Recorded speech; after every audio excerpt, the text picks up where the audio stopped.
Katie, she put in her time off request this week. Yeah, she's having girls' night out in Japan, but girls' night out is turning out to be a couple weeks long. And I'll tell you guys right now, I didn't approve this request, but here we are anyway. And so today is next man up. And that man just actually happens to be a woman, and that is Miss Jessica Van Hoffen, will be co-hosting the Road to a Million today. So, Jess, most important question of this entire call. Should Katie actually still get her attendance bonus this week? No, she didn't meet the standard. Nope. So I like you, Jess. High standards. So Katie, no bonus this week. But most importantly, today we're going to actually understand where these standards come from. And so, Jess, I'm really excited to be able to press you to truly try to get a better understanding of why your business could not break $20,000 a month for 10 years, and what in the world changed for that same business to now be doing over $100,000 a month. Are you okay if we dive into that today and use this as an opportunity to discover what the frick happened? Yeah, I'm an open book, so whatever you want to ask. Amazing. Okay. But before we're going to figure out what changed, just do you actually remember how we met? Yes, I do. So we were in a previous cleaning business coaching where we had a bunch of friends that we all did something together. And then we all moved into a different coaching group together, which was business buying. And it was on one of the Zoom calls there that one of my friends who also owned a cleaning business was in the chat. Somebody was in the chat also from this business buying group being like, hey, all you cleaning business people, have you ever heard of Logan Manzanares? He's doing this free masterclass right now. You guys should all join. And so my friend was telling me this story and this conversation from this Zoom chat. And then she was, yeah, and I guess he worked for Alex Hermosi. And then I looked at her, we were on a Zoom call ourselves. I was like, what do you mean? And she's, yeah, I don't know. He did sales for Alex. And at that time, Lucas and I actually had been like deep diving into Alex Hermosi, Cody Sanchez, like all of that. And so we were like, you mean we could have access to a free Zoom that is done by somebody who has worked for Alex Hermosi? Okay, tell us no more. We're in. And so that's when we joined your free masterclass and got to know you. So that was, the beginning. Yeah, guys. So what Jess is referencing, starting in December of 2022, I started documenting the growth of our Bozeman location, which was our first location. And at the time, that Bozeman location was doing, $51,000. So just a little over $50,000 a month in revenue. And I decided that I wanted to document this journey of us getting to the 83K mark, and decided I started to do some free Zooms, start to share how we were doing it, strategy, basically what we were taking our shot in the dark. And and that's where Jessica came on. And it was really cool, Jess, because after you came on, you brought the party, because you knew a lot of cleaning business owners. I knew zero cleaning business owners. And so after you guys started getting on those free Zooms, man, you guys brought a ton of people, because you had been in other mentorships and cleaning business groups, and it was so cool. But yeah, so we did that for, I think 6 or 7 months. We just documented very inconsistently, the growth of our Montana location. But that business, that Montana location, that Bozeman location, by June of 2023, so about 7 months after we started, we documented, it hit its first $100,000 a month. It actually skipped right by 83 and went right to 100. And then by the end of 2023, that business actually finished out at $1.1 million. And it profited with owner's pay over $200,000. And yeah, it was fun to be able to share the journey on that. It was also very scary, because we had no idea what we were doing. We were doing whatever we could, though. But Jess, tell me, what were some of the things that you remember from those calls? Yeah, I think that was maybe the first time I was really truly introduced to systems, I think. And from what I can remember, we had been with a coach before and it was a bit of a system, but like truly understanding what the value of a system was what I got from those first calls. And I think pretty much the biggest thing, though, was just how humble and how just real both you and Katie were, and how you guys were just like, we're doing this right now. And what we saw was how you were just ahead of us. And we were like, okay, we had just been in this cleaning mentorship before where I got out of cleaning But from 2 years of being in there, we didn't progress past me getting out of cleaning. There was no scaling happening. And so we saw that you were actually able to, you got your business to $1 million. I was like, okay, this guy knows what he's doing and he's doing it right now. He's not doing it 20 years ago. Yeah. Yeah. Yeah. And the funny thing about that is actually think we knew what we were doing. We were just throwing everything that we could at the wall. And it was really when we started this Road to a Million podcast is when we started to have a little bit better idea of we could do something, we could expect a result. Now, just do you remember actually why we started this Road to a Million call? Yes, yeah. We had actually just been down for decade and a day, and you guys had like dropped the hint that you were potentially going to start a new location. And then it was like 2 weeks later, Road to a Million was born, and you guys were like, we're going to document starting a brand new location from zero. Yeah. Yeah. And it was through this Arizona location, this Mesa location, that we really got our systems and processes much more refined because when we start something from zero the second time, yeah, you think you know, but man, we didn't know. We didn't know. But yeah, that's where this call came from, guys, is the start of our Mesa location.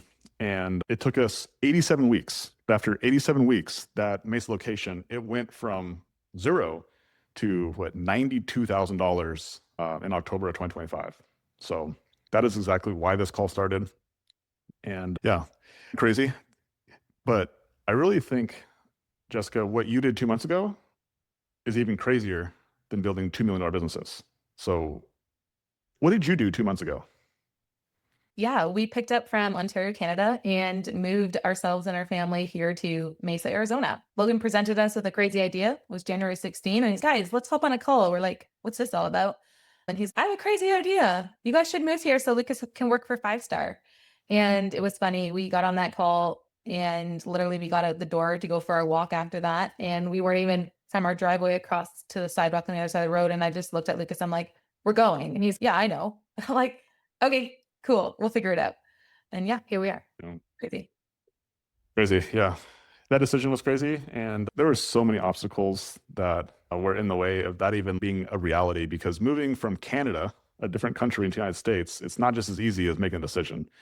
And so there was actually lots of things that we will spare for you guys for today. But yeah, the hard thing was to make the decision. But then there was money that had to be invested in lawyers. There was a lot of housing and transportation and all those things that had been taken care of. And yeah, and I think that's why I just have so much respect for you, Jess, because over the last 3 years, you've said yes to a lot of these crazy ideas. And that's why I keep on asking you. And even you be on this call today, you're the only person who's ever been on here outside of Katie. So I appreciate you for always saying yes and not even exactly knowing what it's actually going to turn out. But for everybody else today, the goal is to try to figure out what changed in Jessica's business, why she was stuck for 10 years under 20,000 a month, and how in the last 3 years has that business now grown to $100,000 a month while she has the flexibility to actually move into a different country and have her business still grow without her and her family being there.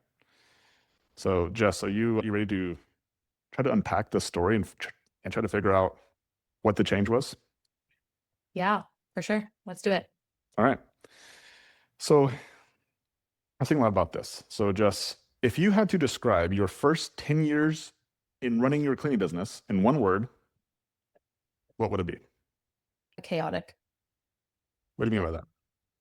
What I mean by that, it was just, I had no direction, no clear path of where to go. It was, I saw a future for myself and for my future family, whatever that would end up being. Obviously, I didn't know at the time, where we could be a family that did life together and that learned and grew together, and that I just saw freedom eventually and had literally zero clue of how to get there. So yeah, it was like every night at the dinner table, there was this joke for a while where my dad would be like, okay, what's the new plan today? Just as a feather in the wind. And so it just meant as a funny joke, but at the same time too, it was true. I was chasing every new thing. I was in Amway, funny joke, but like Amway, I was cleaning houses off and on all the time. But what I loved about cleaning was like the freedom, right? I got to create my own schedule. And so there was I never actually went back to a job, or I've never actually worked for anybody, because you wouldn't get that freedom. And I recognized that. But yeah, it was like, hey, I'm going to go to school to be a paramedic. I'm going to go do this. I'm going to go do that. And yeah, there was no actual cleaning business. It was me solo cleaning. And I loved what I did because I got to meet people and make those connections, and like all of that was great. It was just, it never provided for me what I was looking for, which was ultimate freedom of time, money, all of that. And like, when I was solo cleaning, if I didn't work, I didn't get money. So there was no actual freedom, right? But yeah, I had beliefs surrounding what it would look like to grow a cleaning business. I don't even think it ever really crossed my mind to build it to be a vehicle for me to actually be able to get what I wanted. But first off, the wrong belief I had was like, nobody can clean as good as me and I can't even hire anybody. I didn't even go down that path. Yeah. How long? How long did it take you to actually hire your first full-time person where you're like, this person is going to be full-time with me? Or yeah, Yeah. 10 years. 10 years? Yeah. Whoa, that's awesome. Yeah. When did you actually start to think about this as a vehicle to give you actually time freedom and money freedom, or you could turn it into an actual business? Like, where did that thought came from? You said that you were like a solo cleaner for a while. Like, where did the transitional thought come from that you could this could actually be a business? Yeah. So while I was sitting, I had a lot of time to plug in some headphones. And so I found a podcast and I just soaked up every single word of that podcast. And then what ended up happening was the person who actually ran that podcast, someone on our team reached out to us and we were like, oh, wow, this person, what? Obviously, now I understand how leads and all of that work. But we were like, okay. So we hopped on a whatever they would have called it, a discovery call of sorts. And we ended up, yeah, buying his coaching. And so that was when the podcast really showed me that, hey, it was possible. And so I was like, oh, okay. But still no clue how. Yeah, cool. So you invest in some coaching, and then you mentioned earlier that from that coaching though, you were able to get yourself, you actually have the courage to start hiring cleaners and get yourself to a point where you were no longer cleaning. Is that correct? Yes. Yep. That was it in August of 2021. Okay, cool. And so then at that point, how are you getting new clients to fill these now new cleaner schedules? What were you doing? We were doing Facebook ads and Google ads. To remember all the details of that, it's hard for me because that was mostly Lucas, but yeah, it was nothing consistent. I also remember going door to door, doing door knocking. That was fun. And it took a lot of time and did not result in much. But yeah, it was very sporadic how we got leads. Cool. And then were you at the time using any sort of systems and softwares, or what were you using to be able to track appointments, to track leads, to track applicants, Yeah. text messaging? How were you doing all that? Yep. My personal phone number. So that was fun. Nice. Getting texts at all hours. I was just looking back in my photos the other day and I was showing Lucas, I had this whiteboard. And so it was real old school whiteboard. And then the timesheets for the employees were pen and paper. Kristen's on this call. She was an employee of the company. And so she probably remembers filling out a pen and paper timesheet. So yeah, definitely no systems. Amazing. Amazing. Okay. All right, guys. So we're trying to figure out why this business was stuck. And so I don't know if I think Jessica can see it now. I can see it now. Right now we're not hiring. We're afraid to hire people. We don't have a good way to get clients, and we don't really have systems and software. So we're starting to see some reasons why maybe at the time, actually, just looking back at it, did you understand why you couldn't grow? Did you actually, yeah, did you know why you couldn't grow, or were you just like, I can't grow? Oh, yeah. I think I understood a little, but definitely not to the extent that I obviously do now. Perspective, obviously. But yeah, I think it was just, I didn't believe that it was possible. That was ultimately, I just didn't believe it. And like, I wasn't looking for ways to make it happen. I really needed a coach to be able to show me that. Yeah. Okay. Okay. So now we understand that we don't have systems, we don't have belief, and yeah, this is going to be pretty tough to build our business if we don't have systems and we don't have belief in ourselves. So we're not going to really put forth the effort, because now you've been on the other side. Will it happen on accident? We just magically find the right process and do the right things? No. Yeah. Okay. So over these first 10 years, do you remember roughly about how much revenue you generated? Like, I don't know if it's yearly or if it's all together. Do you have any idea? Yeah, I went through it and looked the other day actually, and it was like just over $500,000 in 10 years. Like I was looking at, I don't know, year 2014, it's like $22,000. This is Yeah. crazy. Wild for 1 year. Yeah. So that's like an average of $50,000 a year for 10 years. That's what it breaks out to be. Crazy. Okay. Okay. So now we understood that we don't have any systems. We didn't even know it was possible. But now you started to invest in some coaching. You got yourself out of the field. Walk me through that stage. Now, once you got yourself out of the field, what was the next thing that you realized that you needed that you didn't currently have? Oh, wow. That was a hard phase for me. So I got out of the field August 2021. We had been coaching since February of that year. So that was 6 months with our first coach. This was not Logan. And yeah, I remember sitting at home being like, what do I do with my time? And yeah, it was like haphazard work on stuff, like what I thought, but I was totally not in the mind space of understanding what it was actually going to take to build what we wanted. So yeah, it was a lot of wasted time, if I'm being honest. And I regret that time so much because I didn't have kids then. And I could have totally went full bore into actually building $1 million business then. And we would have been so much further ahead now. But that's the story. So yeah. And then, so what did you, when you reached out to me, so now let's fast forward to 2023, and you're on these Zooms, and you guys are, how much revenue are you doing around this time? When we first met you, we had been doing 20,000 and then we dropped our commercial stuff at the advice of our other coach. And so we were at $13,000 a month. Got it. And so what was like the reason that you reached out? So you were you done with this coaching program, or were you still in the coaching program? No, so we met you, I believe, in February, end of January or something, 2020. And Lucas, I remember having an honest conversation with him, which I had not had up until this point, and just being like, hey, we sold that house last year and we have all of these savings. Yeah, that's what's paying for us to live because this business is making no money. And he was absolutely shocked. So it was an interesting conversation. And then he basically was like, okay, we're pulling the plug on this $2,000 a month coach that we've been paying for 2 years that helped me get out of cleaning. And so I'm grateful for that. But we never scaled past 20, and that was our highest. And so he was like, we're cutting this coach. And what we're going to do is we're actually going to take that money that we were paying that coach and put half of it towards marketing, because then we can actually have a chance at growing this thing because we'll get leads. So he saw a vision for marketing at that point. And so we spent the money on marketing. And then it was like the month after that we heard of you through Tamara. Yeah. Yeah. And when we started working together, what was the thing that you guys really wanted to get from our coaching relationship that you weren't getting in the marketing or with the previous program? We wanted to be able to scale, to be able to actually build a business that was going to be able to, at the end of the day, have some profit to pay us as owners, because we hadn't been getting any of that. There was no profit.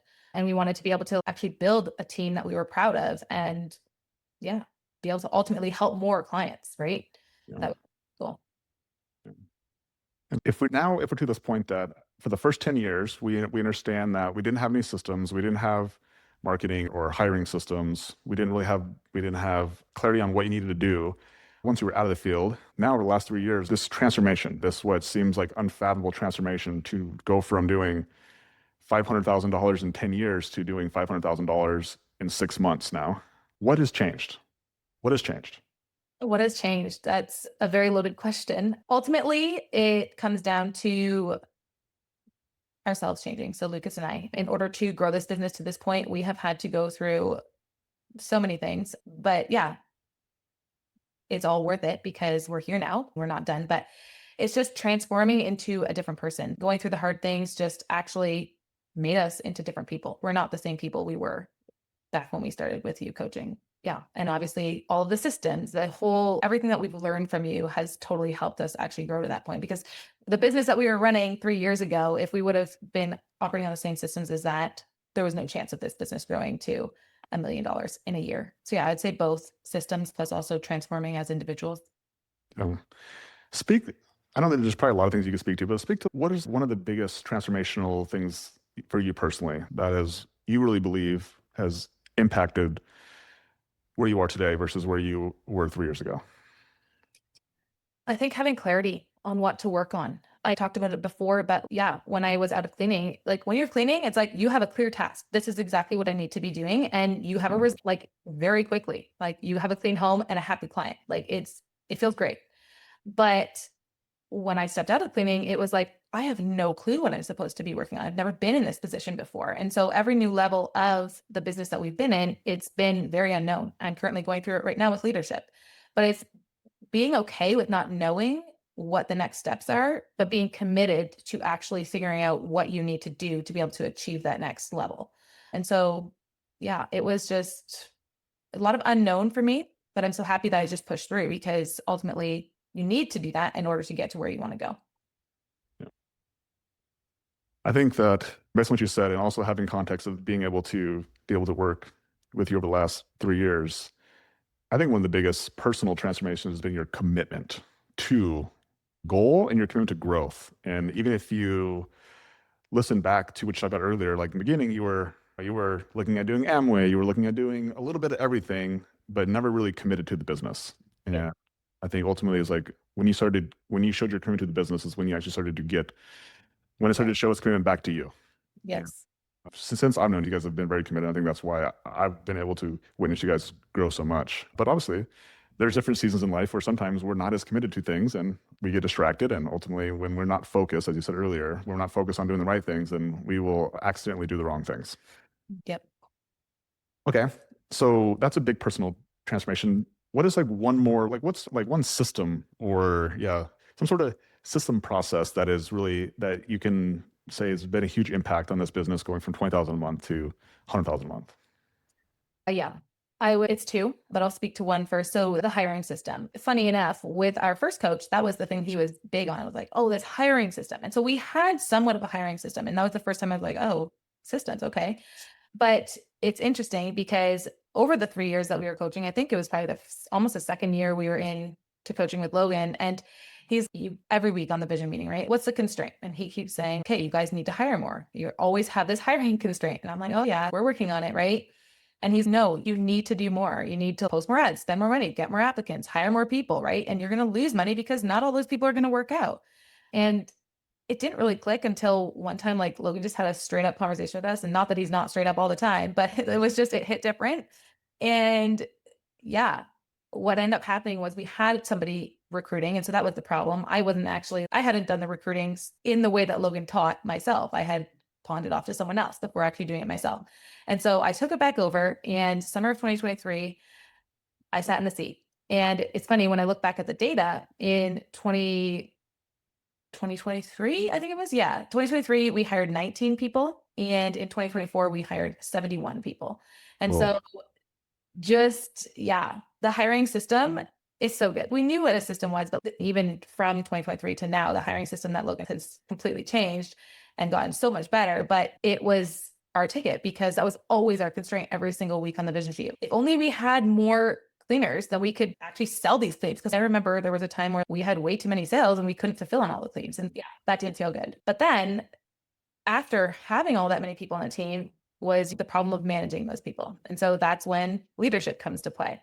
And so leadership over the past 3 years has been my hardest thing to tackle for sure. And it still is, but we're working on it. Yeah. It was just the leaders called the shots, and we had to understand a system of leadership, which meant that we actually needed to just hold cleaners to standards, which was, I remember one conversation with Logan when he talked about accountability and how accountability is one of the highest forms of love. And it was a foreign concept to me at the time. But now looking back, I, yeah, have a very much of an appreciation for that, because it's, if I love somebody or if I want to continue to have this person on the team, I actually need to have these hard conversations with them and hold them up to a standard and be like, hey, you said you were going to do this. You didn't do it. Now we have to deal with this. And so leadership was a big one, still is. And ultimately, I think what it gave me once I understood it was peace to run my company, something to actually have. It wasn't me who was punishing them. It was, hey, this is what we signed up for. This is what we've agreed to. Now we need to both be committed to the standard. And so it was actually freeing to learn that piece. So I'm excited for growing more in leadership to have those aha moments of looking back on now, because I'm like struggling now with that as well. But I think that's what growth is. You don't know really what you're doing when you're trying to do it. Yeah. so good. So good. Yeah, guys, I think that everything that Jessica talked about there is what I think is some big lessons that I've learned from Jessica, and I think that Jessica can share with you guys today is the difference between running your business on systems versus on your feelings is not only impactful on the people that are in your business, but also on you. So that way you can go to bed with peace because you're following a system rather than, man, I wonder how I'm going to feel tomorrow.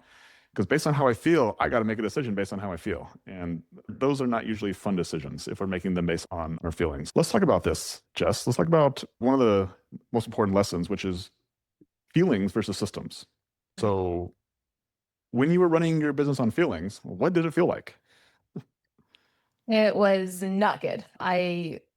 was honestly just stressed out all the time. And just, I felt like I was always punishing. And so I didn't want to be that person. I didn't want to be the bad person. And so I would shy away from it, which ended up leading to having an entire entitled team. And so that was not a good feeling.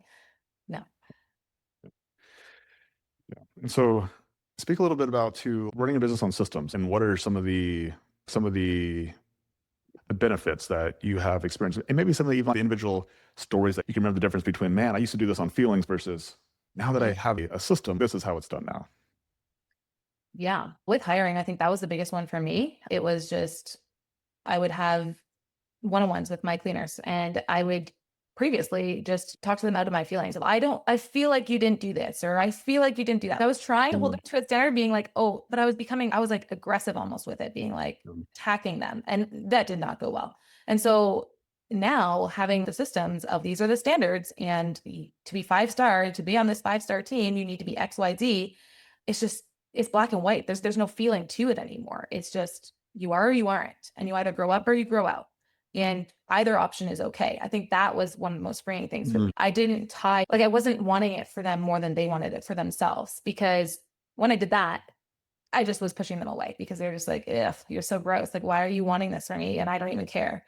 But now it's like they choose themselves. And we don't have to fire.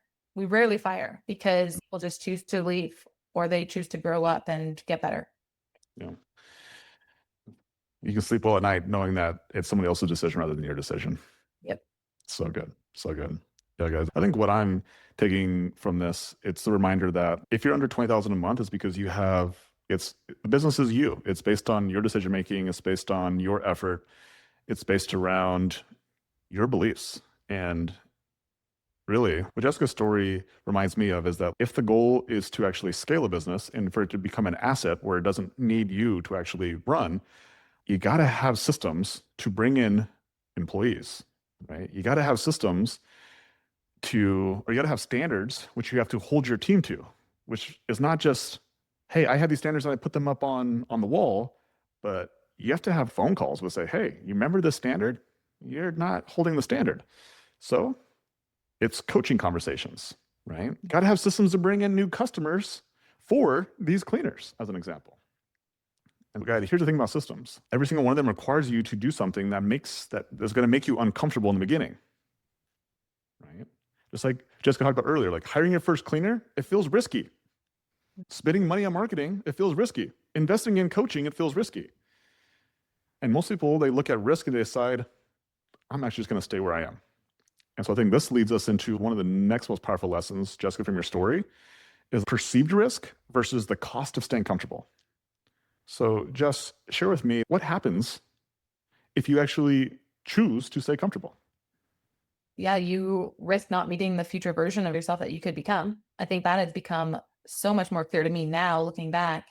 Katie actually just said this on this call, I believe, is yes, this business can provide you time freedom. This business can provide you money freedom. But those aren't the biggest assets that you can get from this business. The biggest asset you can get from this business is who you end up becoming at the end of it. There's no end, but through it, right? And so I think that's what I continue to look to is, okay, I am completely different from the person I was 3 years ago, but who am I going to be in another year and another year? And then how is that going to transform my family and my business, the people who are in my business? So yeah, I don't want to stay comfortable because then I'm going to miss out on all of that. And then talk about this idea of perceived risk. So let's actually play hypothetical. And let's say that you would have invested in coaching with me and it didn't work out. What was the worst case scenario? We spent money and it didn't work. We already did that before. Is that it? Pretty much. I knew I was going to have to do hard things probably, and I would have had to put my ego at risk. And so that's been a big one these past few years, still working on that too. But when you build a big business and you continue to put yourself in hard situations, your ego definitely gets a hit. So there's that. Yeah. I think you hit the nail on the head. And I think I've experienced this the most is that the risk is generally nothing. Money is obviously a risk that you're playing business, but it's also something that it comes and goes. You also can get money back. I think what you said, though, is probably the thing that has held me back the most is ego. It's the perception of what happens if I fail. What happens? It's not the fact of losing money, but I got to tell my spouse I lost money. Yeah. What are they going to think of me? What are my employees going to think of me? What are my parents going to think of me? What are the people around me? What are they going to think of me? Mhm. And so that's why I call it perceived risk, because like if you were to look at, if the people on this call you're listening and you think about like if Jessica were to fail, like you guys, like it doesn't have any emotional impact on you. But if you fail, you're like freaking out. If you're the one who could possibly fail, you're like, oh no. And so sometimes it's just, if we can see it through other people's lenses, it allows us to make a logical decision. And so speaking of uh, irrational thoughts and logical decisions, do you remember the first time you actually spent money on marketing? Yeah, I do. I talked about it a little bit before. It was Lucas was just like, we're not making any money. Okay, this money going to this coach is not happening anymore. We're going to put it into marketing. And so I knew we were already spending the money. So I was like a little bit like, oh, okay, we'll just divert it somewhere else. No big deal. But I didn't understand marketing like at all. And so that was a little bit to me like, okay, so you want to spend $1,000 a month on like maybe getting leads.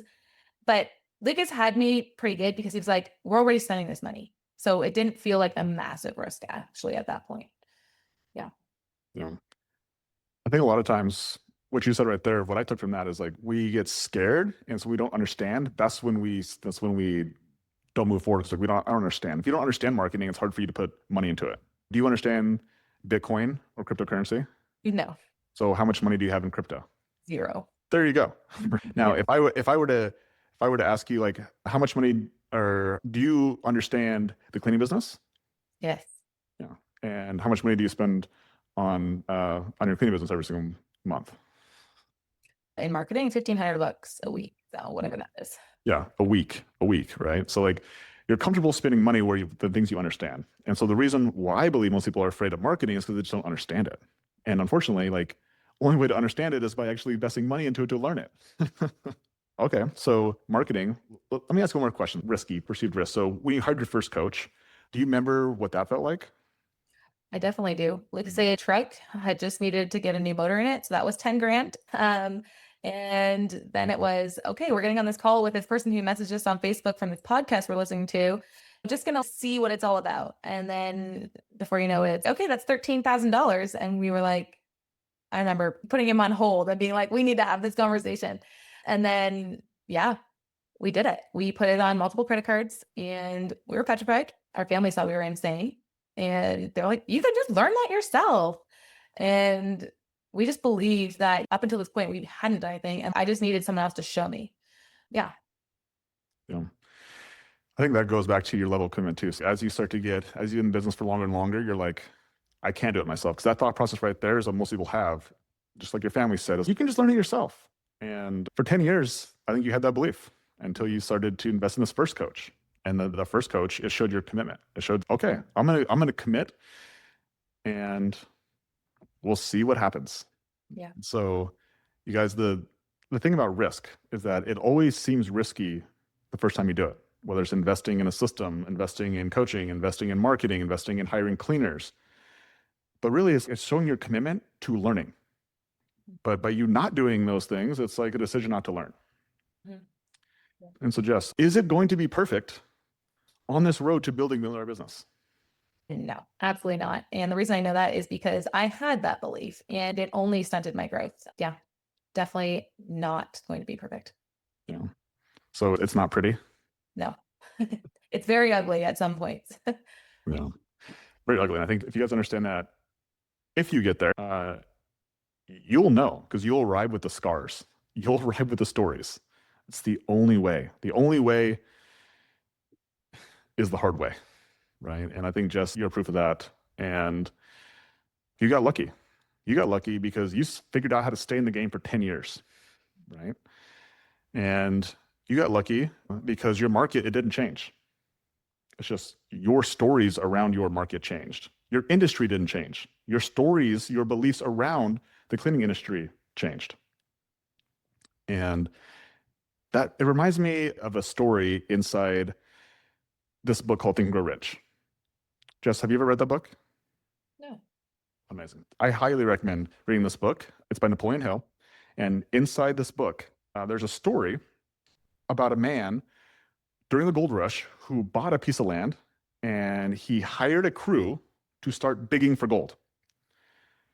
And almost right away, they found gold. but then shortly after it stopped. Now, they kept digging, but they couldn't find anything. So he quit. He sold all of his equipment to a junk dealer for literally pennies on the dollar, and he just walked away from it.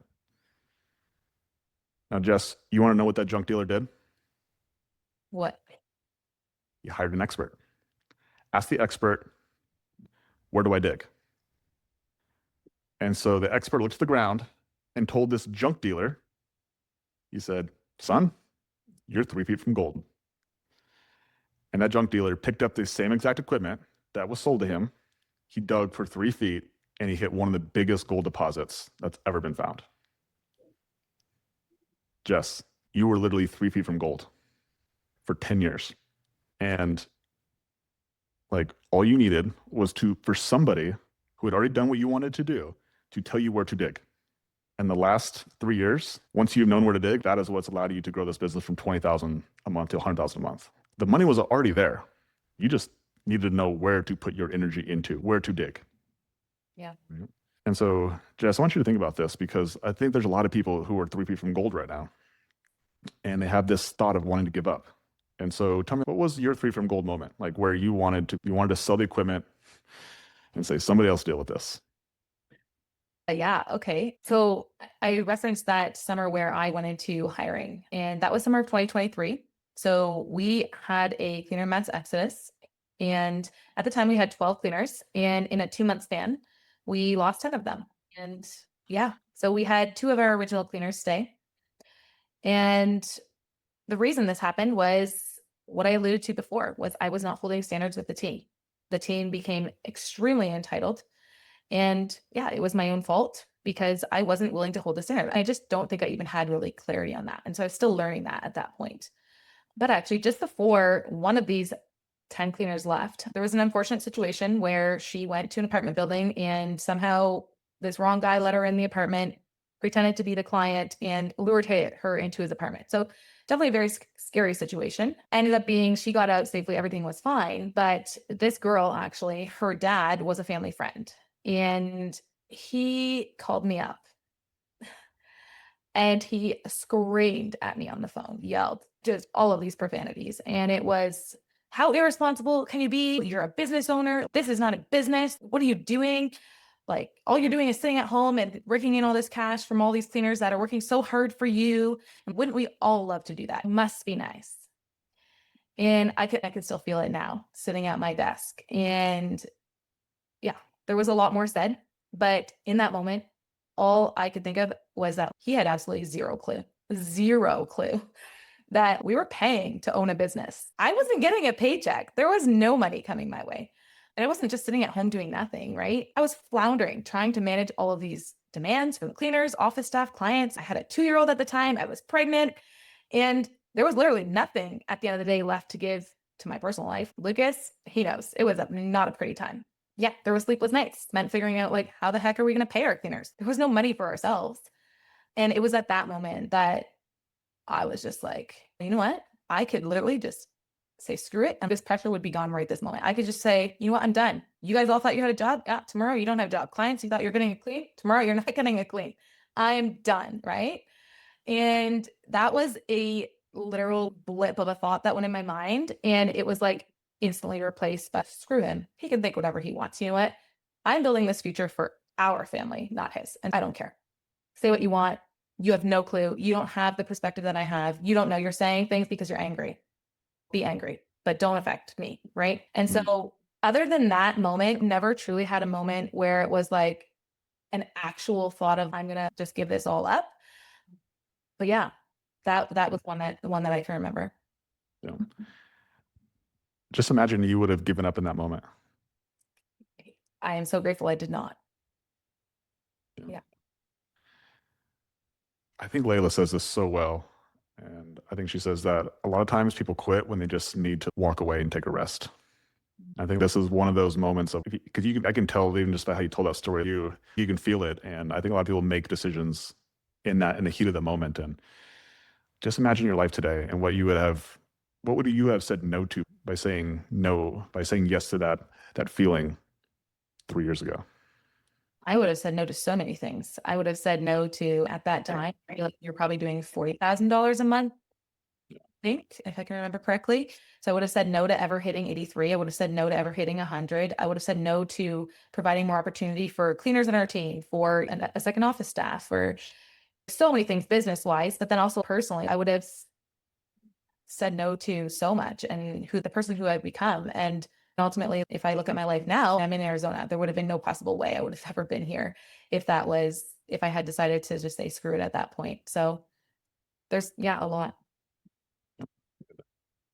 So we opened this call by saying that you had moved to Arizona. Tell me a little bit about what is your day to day? What does your week to week look like now that you're in Arizona? Yeah, great question. What it looked like when we came here was a little bit scary because I was like, I need to now run the business without Lucas, and I don't have a nanny anymore. I had a nanny back home. And so it was just like the first couple weeks were a little bit of a scramble. But yeah, now we have a nanny 4 days a week. And so that's when I have my time to work. So Monday to Thursday, I sit in my office and I work. The kids are out there with the nanny and they're still at home with me, which is great. And I'm working on my leadership skills and just building who I'm becoming as a person. I have meetings with both of our office staff once a week. So that's half an hour with each of them. And then I also host a daily sales huddle with one of our salespeople who's struggling with sales right now. And then, of course, anything that Logan implements or changes, we change right away. Yeah. The other parts of my week are spent growing myself and my goals I have for myself personally. So I've just started going to the gym since we got here 4 days a week. So that's really exciting because it's always been something I wanted to be committed to. I just never chose the actions to actually create that goal for myself. And just taking time, Katie and I actually had a conversation about this, of to be able to actually have the time to sit back and think and understand what it takes to create your future is quiet with yourself to actually write down what do you want and discover what that is. Because I feel like for so many years there's just so much noise, and especially being a solo cleaner and then actually growing a business to 1 million, you don't have time for that. You just need to sleep when you have time for that. Yeah, one of the biggest things also that we're working on right now between Lucas and I is deciding and building, like creating the culture for our family, because ultimately this business is great, but the whole goal of this is to provide opportunity for our family and opportunities to spend more time together and to just be better humans. So yeah, that's how I'm spending my time. So good. So good. And then speak a little bit about the probably maybe the most curious question is okay, so you built this amazing business in Canada. Like, why? Why move to Arizona from Canada? What was the why? Mhm. Great question. If we can just take it back to the beginning where we first met you, it was the same thing. We saw that you were doing something and you were just ahead of us. And you're a lot more than just ahead of us now, but it's the same idea of you're further than us. You've already given us a life we never could have imagined possible. You obviously did the work, but you showed us the path, right? And so moving to Arizona was a no-brainer for us because it was like, okay, we get to be in closer proximity to Logan and Katie. Yeah, let's go. We'll do this. Yeah. Yeah. It's so cool to be able to watch you guys grow. And yeah, just for clarity, I did nothing. And outside of just provide clarity and belief. And I think that's at the beginning that you said you were missing. And I will take some credit for the clarity and the belief of that you can do it, because obviously you could do it. And there's so many people who I do see it as well. I can see it in them that you do have the ability, and you and Lucas were the first people who I saw it in. And just fortunately enough, you guys also saw it in yourselves, because that's where it really matters, is that you see the potential and you actually turn that potential into actuality, and you actually do the things, which requires all the hard things that you've done and the commitment to get there. And yeah, even some of the obstacles, just real quickly, talk about some of the obstacles even just to get here to Arizona that we had kind of mentioned earlier. Okay. Yeah. There was a bunch, but I'll talk to a few. So in Canada, Lucas was working from home. And when I say working from home, he was just doing basically what I explained to you, what my week looks like, which is leading our business. And yeah, there was a lot of freedom. Right. And so coming to Arizona meant Lucas was going to have to go back to sitting in the seat, working from 9 to 5 every single day. We're also Canadian. So we were like, how are we supposed to work in Arizona? Lucas needed a work visa, right? And actually, that visa only had a 30% success rate. So it was very slim chance that we were going to be able to make it. He had to fly to New Jersey to go get this visa, of all things. No idea how or why that was required, but that's what the lawyer said. So that's what we did. We were like, what are we going to do with our house? What happens if we need to go to the hospital in the States? Who's going to take care of the kids? I don't have a nanny there. I don't know anybody. I know Logan and Kitty, and I definitely know they're not taking care of my kids. And yeah, there was so much, but we're here. So yeah. So good. So good. And so, Jess, what would you say to the person who's listening to this right now who wants to stop digging and they want to sell their equipment? Yeah. Success only feels worth it when you're looking back, right? And so something that Logan said to us, and actually he had it on the back of his laptop for a very long time, maybe he still does, but it says you can't lose if you don't quit. And that was something that honestly stuck with us so many times. We have both said that to each other countless times. And so, yeah, that's what's helped us get through hard situations. And I hope that for you, if you are thinking of quitting or if you ever have that thought, that you'll remember you cannot lose if you don't quit. So just keep going because there's hills and valleys and just you just keep going and you'll get to another hill. So yeah. And you also won't know how close you're coming to changing your life if you quit. Because if I would have quit at 40,000, I would have had no clue that this is possible. I would have believed that all the wrong beliefs. Like only rich people can be successful. How do you get rich first? But yeah. Anyways, just don't quit. Just the 3 feet from gold is all I think about. It's like 40,000. You're 3 feet from gold, man. It's right there. It's right there. You're just so close. You're so close. If you guys are feeling stuck right now, that's why I brought Jessica on here. She was stuck for 10 years. And it wasn't because of the industry, it wasn't because of her market, just because she doesn't have clarity. She didn't know where to dig. And I think the benefit now, and Jess has been one of the reasons that we have a community, we have a mentorship. And inside that mentorship, it's really all about clarity and belief that it's possible. And so that's why I'm so big on people hitting milestones and goals. And one of the big milestones we have in the community is what, Jess? Hitting 83. Hitting 83K, right? And right now we have 9 businesses that just last year hit 83K, right? Not 30 years ago, but right now. And we actually just had one person last month, right? Aaron Alexander, here's their plaque, right? I'm trying to find a place to put it up there. I don't know how to redesign my backspace right now, but guys, it's happening. It's real. It's possible, okay? And if you're not inside the mentorship and you want the same systems, the same support, the same accountability that got Jessica to both financial and geographical freedom, like that's what the 30-day install challenge is. And so there's a link down below that you can learn more about it. And just like, why would someone not click the link? Tell us the person who shouldn't click the link. Yeah. If you aren't willing to do the work, if you aren't willing to be told no, if you already know what to do, you think you're smarter, or if you want to stay comfortable, then don't click the link. Pretty simple. Pretty simple. So guys, if you're not in the mentorship and you have the courage to commit to $1 million business, that's who should click the link.